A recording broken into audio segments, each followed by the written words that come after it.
The American people are living in a matrix. They don't understand the truth of how things are working in this country, you know? And let me give you an example of what I'm talking about, right? So I had a friend, Nick Rockefeller. He's the one who told me 11 months before 9/11 ever happened that there was going to be an event. Never told me what the event was going to be, but there was going to be an event.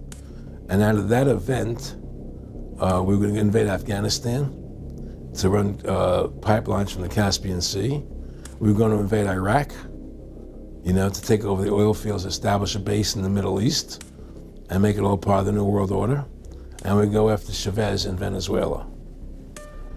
Iraq didn't have weapons of mass destruction, okay? So that was the next lie.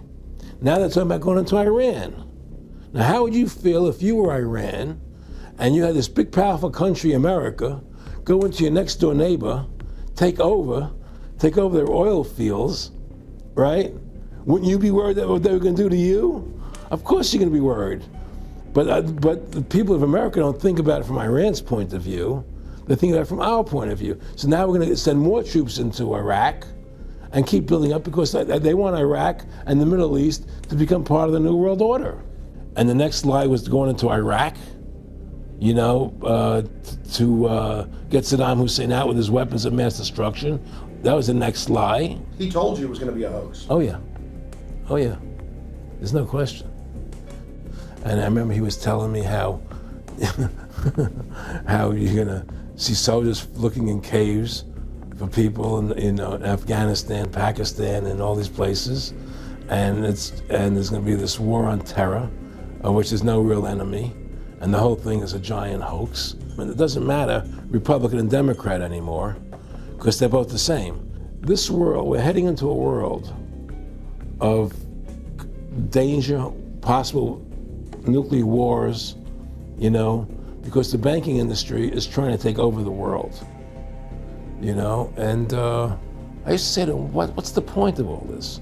You have all the money in the world you need. You have all the power you need. What's the point? You know, what's the end goal? And he said the end goal is to get everybody chipped, to control the whole society. You know, I believe God put me on this earth to be the best person I could be, and put everybody on this earth to be the best they could be, not to be a slave and a sheep to you and these people. And I don't understand why you want to control everything. What is the need for that, you know? It's just one thing leading to the other. And it's always a point of taking over more countries, more dominance, you know, making sure the American dollar, making sure the G8 stays in control of everything. And what they want to do is to control the American people, control the people of the world, put RFID chips in everybody, so everybody's a slave to these central banks. Then you create the war on terrorism, which is the next lie. Then you create the war in Iraq for weapons of mass destruction, which is the next lie. And it's one lie to the next lie to the next lie. Now it's going to be Iran. Let's admit it. Let's stop debating the two puppets they put out in front of us. The liberal puppet, the conservative puppet. And then every time we wake up to one of the puppets, they just replace it with another puppet. Let's look past the puppets to the puppet master above them that's controlling the puppets. That's all Aaron Russo and myself and Ron Paul and so many other people are saying. Let's get back to a culture of liberty versus tyranny, not this left-right diversion. You know, when folks are sick of Obama in 4 to 8 years, they're going to put a Republican in, and they'll put out different rhetoric, but carry out the same operation. They own both parties, but they get you in a rah-rah, Coke versus Pepsi, Redskins versus Cowboys, you know, fight.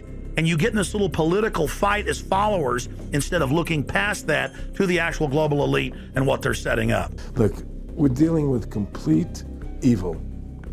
We're dealing with complete evil. And until the American people wake up and say, we don't want this evil in our country anymore, and we want to come back to a country of decency and goodness and integrity and honor, you know, we're going down that road. They have all the money they want. They can make all the money they want. They have a machine that can make all the money. It's not about money.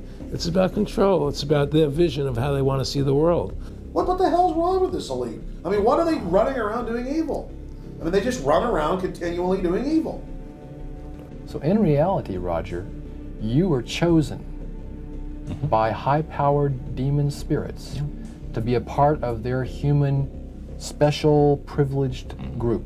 Thousands of spirit worshippers, in different societies of spirit worshippers in this world. But he says we are the elite.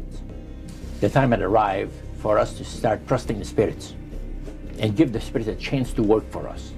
What the hell's wrong with this elite? I mean, what are they running around doing evil? I mean, they just run around continually doing evil. The satanic cult movement dovetails and is tied into the Illuminati, that is tied into the U.S. intelligence community, that is tied into the illegal drug activity in this country, that is tied into the MK Ultra mind control program, which is a CIA program. Our policy of never-ending war, regime change, and nation building is being replaced. They should make the masses the most lavish of promises. He observed, quote, "The opposite of what has been promised can always be done afterwards. That is of no consequence," end quote.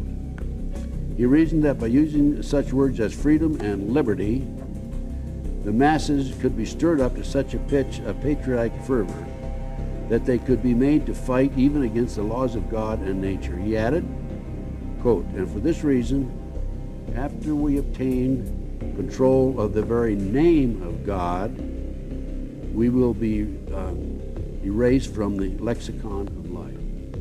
Satan and all his spirit counselors held a great general council with one purpose in mind. It was to prepare for the great industrial age that was soon to break upon the world. And Lucifer also foresaw another age that was to follow that, where tremendous scientific discoveries would be made by people, and we would enter a unique age that would change the way that everybody lives. It would also serve to usher in the end times and the close of the great controversy between the forces of good and evil. I was the only president in generations who didn't start a war. You're getting bombing of Iran, you're getting bombing of Yemen, you're getting bombing of Venezuela, a regime change war in Venezuela. They're still funding the Ukraine war. Instead of cutting the deficit, they're exploding the deficit. Instead of cutting the money being spent on the Pentagon, they're exploding the money on the war machine. Instead of making healthcare more affordable, they're cutting healthcare. Instead of making sure we have America first for jobs, they're importing HB1 visas to take your jobs. We're not going to have Russia or China occupy Greenland, and that's what they're going to do if we don't. So we're going to be doing something with Greenland, either the nice way or the more difficult way. Because if we don't do it, Russia or China will take over Greenland, and we're not going to have Russia or China as a neighbor.